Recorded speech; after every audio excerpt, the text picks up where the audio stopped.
समन्वय निक को बच्चों के साथ घुलते मिलते हुए देख रहा था। बच्चे निक के साथ काफी मस्ती कर रहे थे।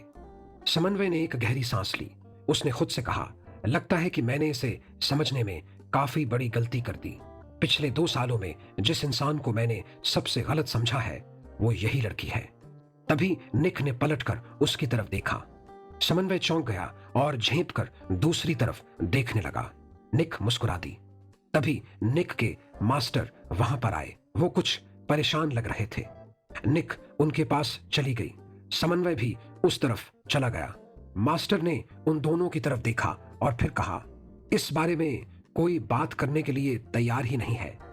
मेरी जिन भी लोगों से बात हुई उन्होंने कहा कि उन्होंने तुम्हारे टीचर को कभी इस एकेडमी में देखा ही नहीं।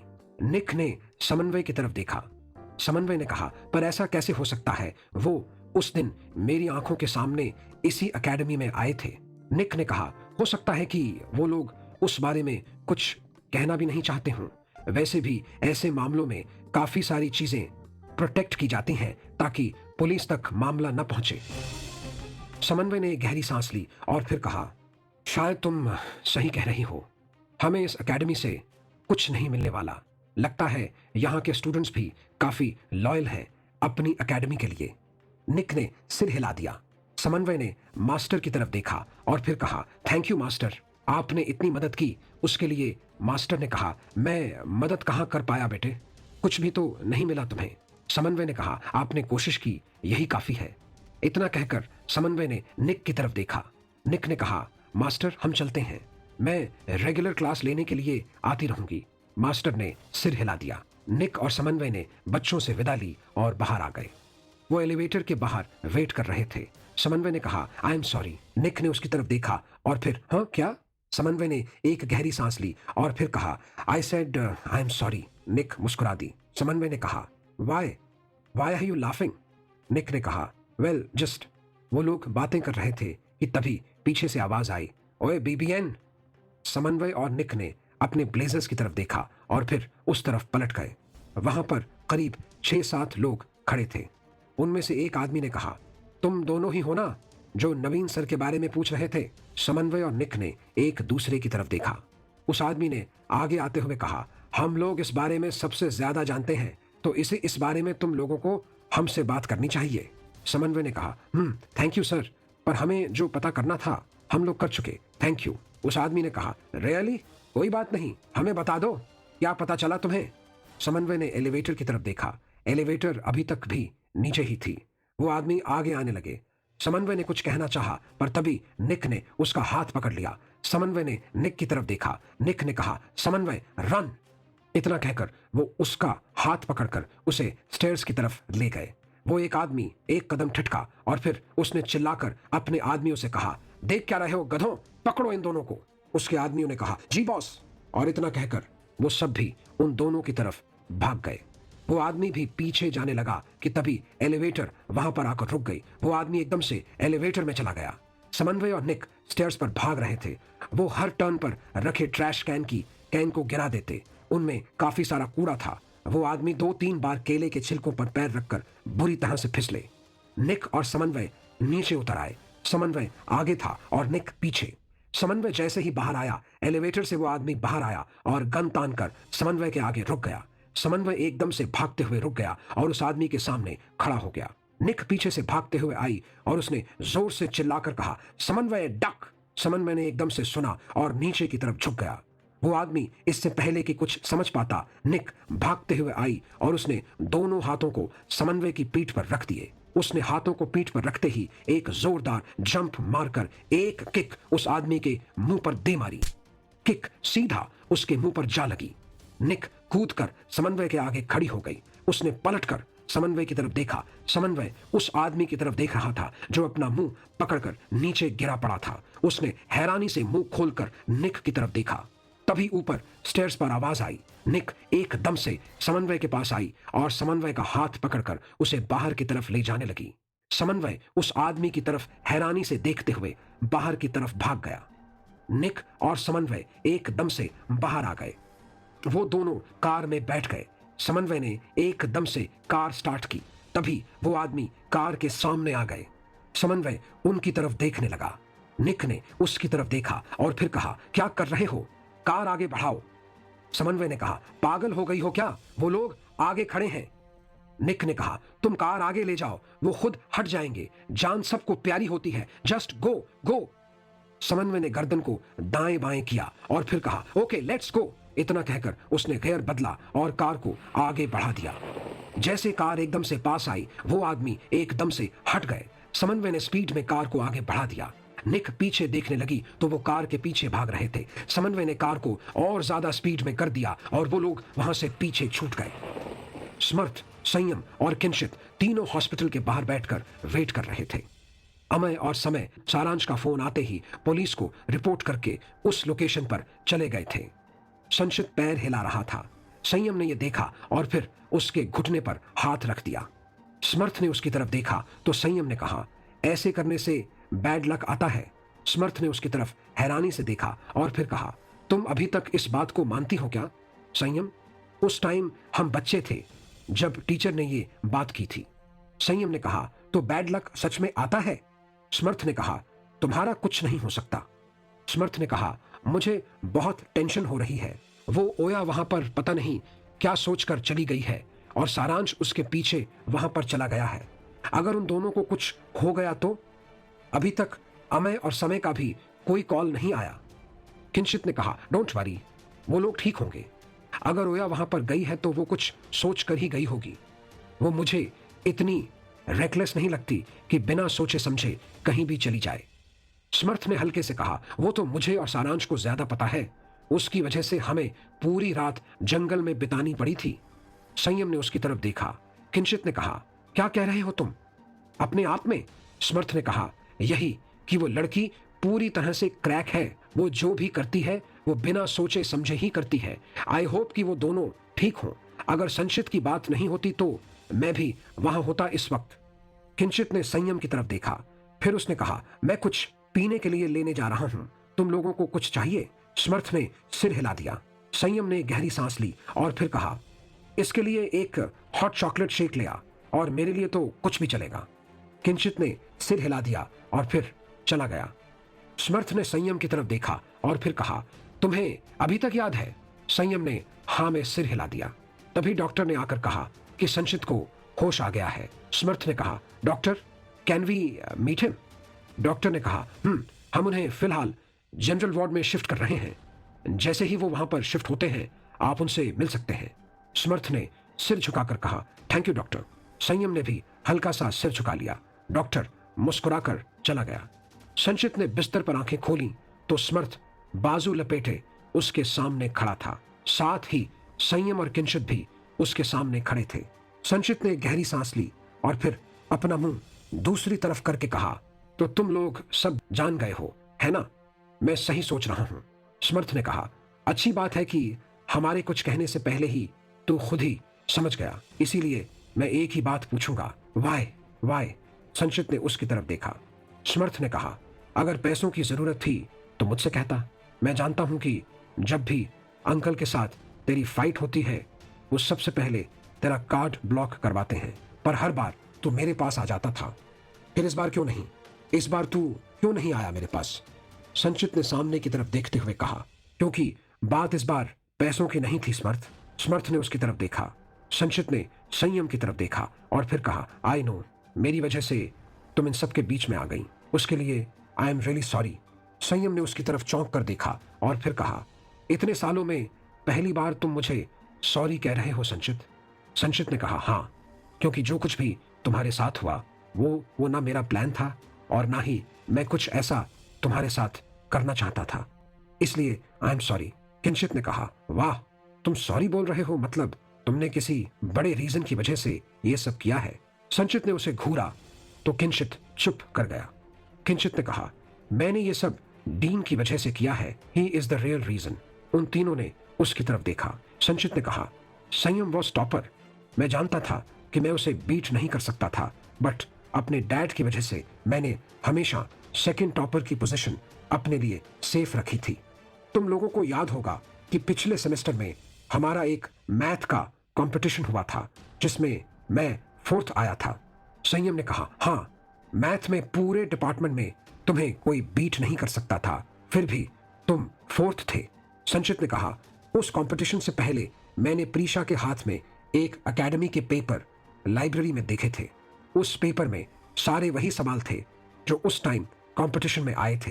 पहले तो मैंने ध्यान नहीं दिया, पर जब मैं फोर्थ आया और संयम का लिस्ट में कहीं नाम नहीं था तो मुझे कुछ शक हुआ। इतना कहकर उसने उन तीनों की तरफ देखा और फिर कहा, मैंने बिना किसी से कुछ कहे अपनी इन्वेस्टिगेशन शुरू कर दी। तब मुझे इस सारे स्कैम के बारे में पता चला। ये लोग एग्जाम पेपर के सवाल उन एकेडमी में बेच देते हैं। यहां तक कि डीन और फिजिक्स डिपार्टमेंट का एचओडी नवीन सर उन एकेडमी में एक्स्ट्रा क्लास लेने जाते हैं। पहले तो मुझे यकीन नहीं आया, पर मैंने सारे सबूत इकट्ठा किए, पर यह बात किसी तरह प्रीशा तक पहुंच गई। किंचित ने कहा, प्रीशा, उसे कैसे पता चला? संचित ने कहा, वो लड़की जितनी भोली दिखती है उतनी है नहीं। इससे पहले मैं डीन तक पहुंचता उसने मेरे डैड से मिलकर पता नहीं उनसे क्या कहा कि उन्होंने मुझे उन्हीं एकेडमी में जाने के लिए प्रेशराइज करना शुरू कर दिया। मेरे मना करने पर उन्होंने मेरा कार्ड ब्लॉक करवा दिया। इसी बीच उन्होंने मेरी मॉम की कार भी बेच दी। That was last memory of my mom. Sanchit ने इतना कहकर एक गहरी सांस ली और फिर कहा, I was too angry. Prisha को पता नहीं था कि मेरे पास उनके खिलाफ कोई प्रूफ है। वो मुझे परेशान करने लगी क्योंकि उसने मेरी मॉम की कार की डील कर ली थी। मुझे कुछ समझ नहीं आया और मैंने लोन शार्क्स से लोन ले लिया। समर्थ ने तेज आवाज में कहा, आर यू? संयम ने एकदम से उसे कोनी मारी। सब उन लोगों की तरफ देख रहे थे। समर्थ ने गहरी सांस ली और फिर कहा, आर यू मैड? तूने एक बार भी हमें बताना जरूरी नहीं समझा? संचित ने कहा, वो लोग काफी खतरनाक थे यार। वो प्रीशा, उसने 24 घंटे मुझ पर नजर रखवानी शुरू करवा दी थी। लोन शार्क से पैसे लेकर मैं मॉम की कार को वापस ले आया, पर मुझे पैसों की सख्त जरूरत थी, इसीलिए मैंने एक गेम खेली। डैड कुछ भी सुनने के लिए तैयार नहीं थे। वो मुझे उन एकेडमी में जाने के लिए प्रेशराइज कर रहे थे। मैंने प्रीशा को मिलने के लिए बुलाया और सारी मुलाकात की बातों को रिकॉर्ड कर लिया। उसके बाद मैंने उसी के तरीके से उसे धमकाना शुरू कर दिया। उसने पेपर चोरी किए और मैंने वो पेपर उस तीसरी एकेडमी को बेच दिए ताकि जब वो एकेडमी अपने एग्जाम पेपर में उन सवालों को डाले तो किसी का तो ध्यान जाए। खैर, प्रीशा ने उल्टी गेम खेली और संयम को इस सब में फंसा दिया। साथ ही उन लोन शार्क को ढूंढकर भी अपनी तरफ मिला लिया। जिन लोगों ने मुझे पीटा वो वही लोन शार्क थे। समर्थ ने अपनी कमर पर हाथ रखा और फिर ऊपर की तरफ देखने लगा। फिर उसने समर्थ की तरफ देखा। उसने एक कदम आगे बढ़ते हुए कहा, तेरी तो मैं। अगर किंचित ने उसे पकड़ा नहीं होता तो वो सच में संचित को पंच मार चुका होता। संयम ने कहा, तुमने किसी से कुछ कहा क्यों नहीं? तुम्हारे दोस्त तुम्हारी मदद करते। संचित ने कहा, बिकॉज ऑफ माई डैड। वो भी उन एकेडमी के साथ इन्वॉल्व हो गए थे। दूसरी बात, मैं तुम लोगों में से किसी को खतरे में नहीं डालना चाहता था। वो लोग बहुत खतरनाक हैं। समर्थ ने कहा, खतरे में नहीं डालना चाहते थे, खतरे में पड़ चुके हैं हम लोग, वो भी बहुत बड़े खतरे में। संचित ने कहा, मतलब? समर्थ ने कहा। समर्थ ने एक गहरी सांस ली और अपने सिर पर हाथ रख लिया। किंचित ने कहा, वो एक्चुअली तुम्हारा फोन बचाने के चक्कर में ओया उन लोगों उन लोन शार्क के पीछे भाग गई थी और फिर सारांश उसके पीछे उसे रोकने के लिए चला गया। इसी बीच वो उन लोगों के बेस पर पहुंच चुके हैं। शायद सारांश ने फोन किया था और लोकेशन सेंड की थी। अमय और समय पुलिस को लेकर वहां गए हैं। संचित ने चौंक कर कहा, व्हाट? समर्थ ने चिढ़कर कहा, पहले बता देता तो कुछ करते ना हम लोग। वो दोनों बेवकूफ वहां उन लोगों के पास पहुंच चुके हैं। अब कर ले तू व्हाट? संचित ने सिर हिला दिया। ओया को देखकर वो सारे आदमी, उनका बॉस, डीन, नवीन सर और खुद सारांश भी हैरान था। बॉस ने उसकी तरफ देखा और फिर कहा, हु आर यू? ओया ने उसकी तरफ देखा और फिर ब्लेजर पर बने लोगों की तरफ इशारा करते हुए कहा, स्टूडेंट ऑफ बीबीएन, ओया सिंह राठौर। इतना कहकर उसने सारांश की तरफ देखा और फिर कहा, तुम्हें किसने कहा था मेरे पीछे आने के लिए? खुद तो फंसी गए, मुझे भी फंसवा दिया। सारांश ने कहा, दिस लिटिल। इतना कहकर वो आगे बढ़ा ही था कि उसे महसूस हुआ कि उन आदमियों ने उसे पकड़ रखा है। उसने उन आदमियों से कहा, सर 1 सेकेंड। इतना कहकर उसने हाथ छुड़ाए और फिर ओया से कहा, या एक तो मैं तुम्हें बचाने के लिए यहां पर आया और तुम मुझे ही सुना रही हो। दिमाग काम करता है तुम्हारा या नहीं? तुम खुद को समझती क्या हो? आयरन मैन, कैप्टन अमेरिका या फिर वो थॉर। मतलब दुनिया में बड़े से बड़े बेवकूफ होते हैं, पर तुम्हारा तो लेवल ही अलग है। ओया ने कहा, बेवकूफ होने की बात तुम तो करो ही मत। अच्छा खासा मेरा प्लान जा रहा था, तुमने आकर सारा गुड़गोबर कर दिया। और तुम मुझे बचाने के लिए आए हो? खुद तुम्हें बचाने के लिए किसी और को आना पड़ेगा। सारांश ने चिढ़कर कहा, तो किसने कहा था कि मुझे मजबूर करो अपने पीछे आने के लिए? ओया ने एक कदम आगे बढ़ाकर कहा, मैंने कहा था क्या? सारांश ने भी आगे बढ़कर कहा, हरकत तुम्हारी ही थी। ओया ने कहा, मैं संभाल लेती ना। सारांश ने कहा, हाँ तो रोका किसने है तुम्हें? संभालो ना तो अब। ओया ने कहा, हाँ तो संभाल लूंगी ना मैं, तुम्हारी परमिशन की जरूरत नहीं है मुझे। सारांश ने कहा, मैं भी देखता हूं कि कैसे संभालती हो, चलो संभालो। ओया ने कहा, हाँ संभाल रही हूं। सारांश ने कहा, हाँ संभालो। इससे पहले कि ओया कुछ कहती, बॉस ने चिढ़कर पैर पटकते हुए चीखते हुए कहा, या बस करो तुम दोनों। ओया और सारांश दोनों ही चुप हो गए। वो दोनों लड़ते हुए बॉस के टेबल के पास आ गए थे। बॉस ने चिढ़कर कहा, क्या संभालो? संभाल रही हूं, हाँ संभालो, लगा कर रखी है। ये अड्डा है मेरा, तुम तोता मैना का घर नहीं है। ये आजकल के बच्चे, दिमाग खराब कर दिया दोनों ने मेरा। डीन ने उन दोनों की तरफ देखा और फिर कहा, तो इस ओया को भी पता है हम लोगों के बारे में? ओया ने डीन की तरफ देखा और फिर कहा, हाँ पता है, और चिंता मत करो, बहुत जल्द ही सबको पता चल जाएगा आपका किया धरा। सारांश ने एकदम से कहा, बिल्कुल, मैंने पुलिस को भी फोन कर दिया है, वो लोग यहां आते ही होंगे किसी भी वक्त। अब आप लोगों का कुछ नहीं हो सकता। ओया ने सारांश को घूर कर देखा। सारांश को एहसास हुआ कि उसने जल्दबाजी में क्या कह दिया है। ओया ने कहा, तुम्हारा कुछ नहीं हो सकता बेवकूफ लड़के, क्या ही करूं मैं तुम्हारा? सारांश ने कहा, मेरा जो करना होगा बाद में करना, पहले इनका कुछ सोचो। बॉस ने गन तानते हुए कहा, मैं बताता हूं कि क्या होगा। इससे पहले कि वो कुछ करता, ओया ने टेबल पर रखा लैंप उठाया और उसकी तरफ जोर से दे मारा। लैंप सीधा उसके सिर पर लगकर चकनाचूर हो गया। बॉस सीधा वहीं गिर गया और गन नीचे गिरकर टेबल के नीचे की तरफ चली गई। सारांश ने मुंह खोलकर ओया की तरफ देखा और फिर कहा, वाह क्या निशाना था। ओया ने कहा, तारीफ बाद में, पहले इन्हें संभालो। इतना कहकर ओया ने एक हाथ टेबल पर टिकाया और जंप करके दोनों टांगों को घुमाकर एक जोरदार किक सामने खड़े आदमी को दे मारी। वो आदमी दूसरे आदमी के ऊपर जा गिरा। वो दोनों दीवार से टकराकर एक तरफ जा गिरे। डीन और नवीन सर और बाकी के आदमी एक कदम पीछे हट गए। सारांश ने खुश होकर एक जोरदार सीटी मार दी। एक आदमी ने गुस्से में आकर सारांश को पंच मारना चाहा, पर सारांश झुक गया। उसके पीछे से ओया ने हवा में जंप किया। उसने हाथ में लैंप की बची हुई पाइप पकड़ी हुई थी। उसने उस आदमी के सिर पर वो पाइप जोर से दे मारी। वो आदमी वहीं पर गिर गया। ओया सारांश के आगे खड़ी हो गई। सारांश ठीक उसके पीछे था। उसने उस आदमी को गिरते हुए देखा और फिर बाकी के आदमियों की तरफ देखते हुए कहा, आओ सालो आओ, आज तुम लोगों का भरता बनेगा।